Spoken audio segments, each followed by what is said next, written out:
In just 8 minutes, Jasmine Crockett, a resilient black attorney, caused an earthquake in the federal courtroom, exposing the white judge's true nature right in front of 3 live TV cameras. The air in the room was thick with tension as Judge Harold Bennett, a towering figure in his black robe, sat behind the bench, his steely gaze fixed on Jasmine. The wooden walls of the courtroom, polished to a gleam, seemed to close in as the weight of history and power loomed over the proceedings. Jasmine stood tall in her tailored gray suit, her posture unyielding, her eyes sharp with determination.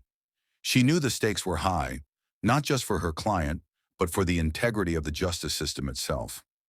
What unfolded in those 8 minutes would ripple far beyond the walls of this courtroom, shaking the foundations of trust in the judiciary and igniting a firestorm of public debate. The case before Judge Bennett was a civil rights lawsuit filed by Jasmine's client, Marcus Evans, a 32-year-old black man who had been wrongfully arrested and brutalized by local police during a routine traffic stop. Marcus sat quietly at the plaintiff's table, his hands clasped tightly, his face a mask of quiet resolve. He had endured months of harassment, medical bills, and emotional trauma, all because of a system that saw him as a threat rather than a citizen.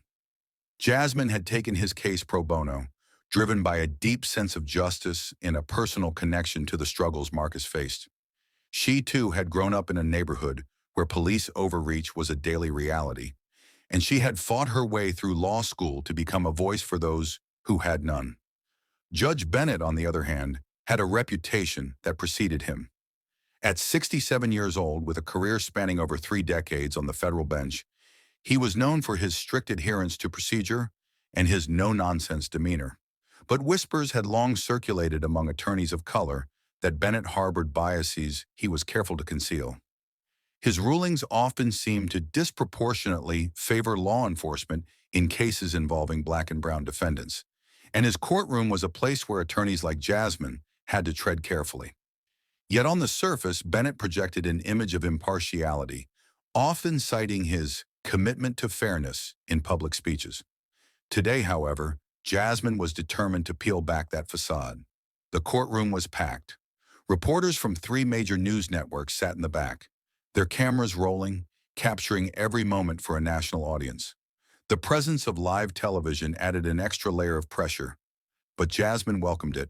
She knew the world was watching, and she intended to use that spotlight to her advantage. The gallery was filled with community activists, legal scholars, and members of Marcus's family, all of whom had come to support him. The tension was palpable as the bailiff called the court to order, and Judge Bennett banged his gavel, signaling the start of the hearing. Jasmine rose to her feet, smoothing her blazer as she prepared to address the court. She had spent weeks preparing for this moment, poring over case law, gathering evidence, and rehearsing her arguments. But she also knew that this case wasn't just about the law. It was about exposing a deeper truth. She began with a steady voice, her tone measured but firm, as she outlined the facts of Marcus's arrest. She described how Marcus had been pulled over for a broken taillight, a minor infraction that should have resulted in a warning at most. Instead, the officers had dragged him from his car, beaten him, and arrested him on fabricated charges of resisting arrest. Body camera footage, which Jasmine had fought to obtain, showed the officers using racial slurs and laughing as Marcus lay on the ground, bleeding. As Jasmine spoke, Judge Bennett's expression remained impassive, but his eyes betrayed a flicker of irritation. He leaned back in his chair, his fingers steepled, as if he were merely tolerating her presence. When Jasmine moved to introduce the body camera footage as evidence, Bennett interrupted her, his voice sharp and commanding. He questioned the relevance of the footage, suggesting that it might inflame the jury and distract from the core issues of the case. Jasmine felt a surge of anger at his words, but she kept her composure. She knew this was a tactic Bennett often used to suppress evidence that painted law enforcement in a negative light. She responded calmly, citing legal precedent that supported the admissibility of the footage, and pointed out that the jury had a right to see the full context of Marcus's arrest. Bennett's lips tightened into a thin line, but he allowed the footage to be played. The courtroom fell silent as the grainy video appeared on the screen. The sound of Marcus's voice pleading with the officers to stop echoed through the room. The racial slurs were unmistakable, and the brutality of the beating was shocking, even to those who had seen the footage before. Several jurors gasped, and Marcus's mother, seated in the gallery, let out a stifled sob. Jasmine watched the jurors' faces, noting their reactions, but her attention quickly shifted back to Judge Bennett. His expression had hardened, and he seemed almost bored, as if the footage were a minor inconvenience rather than a damning piece of evidence. When the video ended, Jasmine turned to address the court again, her voice rising with passion. She argued that the officer's actions were not only a violation of Marcus's civil rights, but also a symptom of systemic racism within the police department.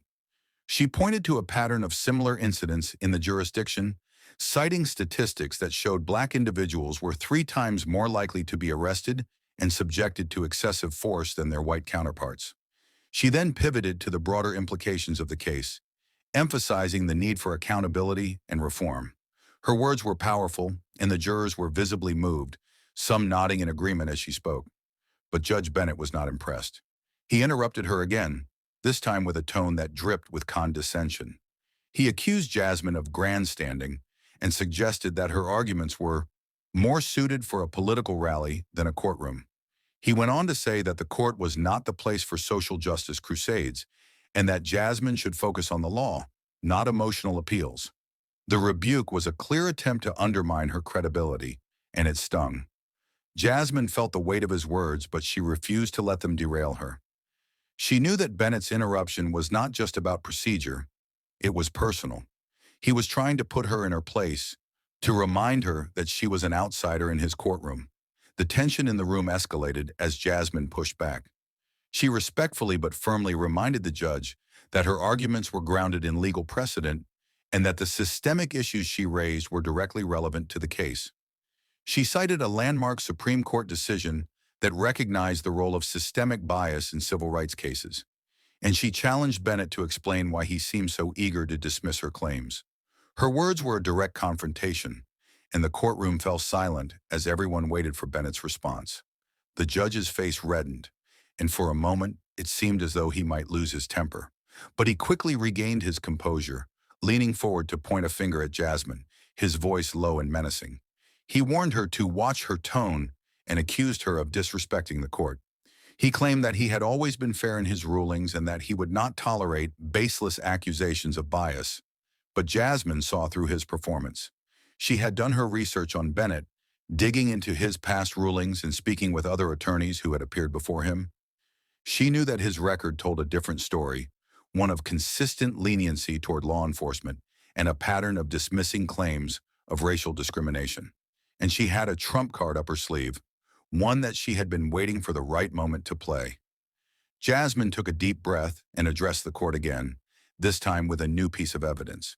She revealed that she had obtained a recording of Judge Bennett from a judicial conference 2 years prior, where he had been caught on a hot mic making derogatory comments about Black attorneys.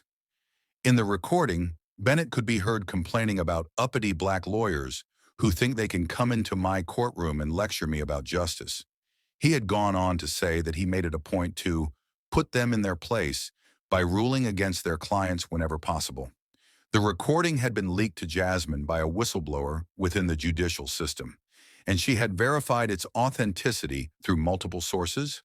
The revelation sent shockwaves through the courtroom. The reporters in the back began furiously typing on their laptops, and the jurors exchanged stunned glances. Marcus's mother let out a gasp, her hands covering her mouth in disbelief. Even the defense attorneys, who had been sitting smugly at their table, looked visibly shaken. Jasmine played the recording for the court, her voice steady as she explained its significance. She argued that the recording was proof of Bennett's bias and that it called into question his ability to preside over the case impartially. She moved for his recusal, citing federal law that required judges to step down if their impartiality could reasonably be questioned. Judge Bennett's reaction was explosive. He slammed his gavel down, his face contorted with rage, and shouted at Jasmine to stop. He accused her of fabricating the recording and claimed that it was a despicable attempt to smear his reputation. But his outburst only confirmed what Jasmine had suspected all along. Bennett's carefully constructed facade was crumbling. and his true nature was coming to light. The more he ranted, the more he revealed his prejudice, his words laced with the same condescension and entitlement that had been captured in the recording. He pointed at Jasmine, his finger trembling with anger, and told her that she would regret crossing him. But Jasmine stood her ground. She looked directly into Bennett's eyes, her voice calm but unwavering, and told him that the only thing she regretted was that it had taken this long for his bias to be exposed. She pointed out that the recording was not the only evidence of his misconduct. She had also compiled a detailed report of his rulings over the past decade, which showed a clear pattern of discrimination. She had submitted the report to the Judicial Oversight Board, along with a formal complaint, and she informed the court that an investigation into Bennett's conduct was already underway.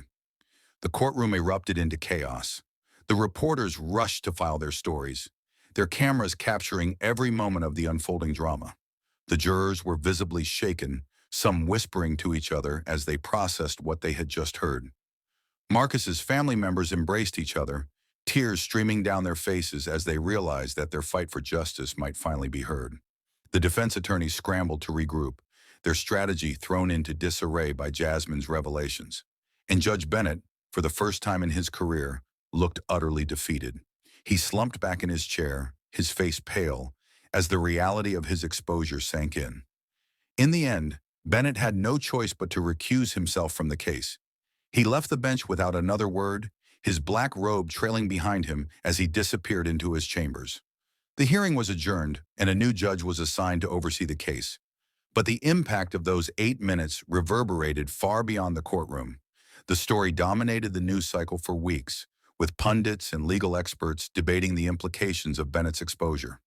Protests erupted outside the courthouse, with activists demanding systemic reforms to address judicial bias.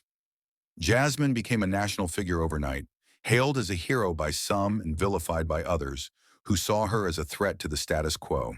For Marcus, the outcome was bittersweet, while Bennett's recusal gave him a renewed chance at justice. The trauma of his arrest and the long legal battle had taken a toll, but he found solace in knowing that his case had sparked a larger conversation about race and accountability in the justice system. And for Jasmine, those 8 minutes were a defining moment in her career. She had taken on a powerful figure and won, not just for her client, but for every person who had ever been silenced by a system designed to protect the powerful. As she left the courthouse that day, the cameras still flashing around her, she knew that this was only the beginning of her fight. The earthquake she had caused in that federal courtroom was just the first tremor of a much larger reckoning.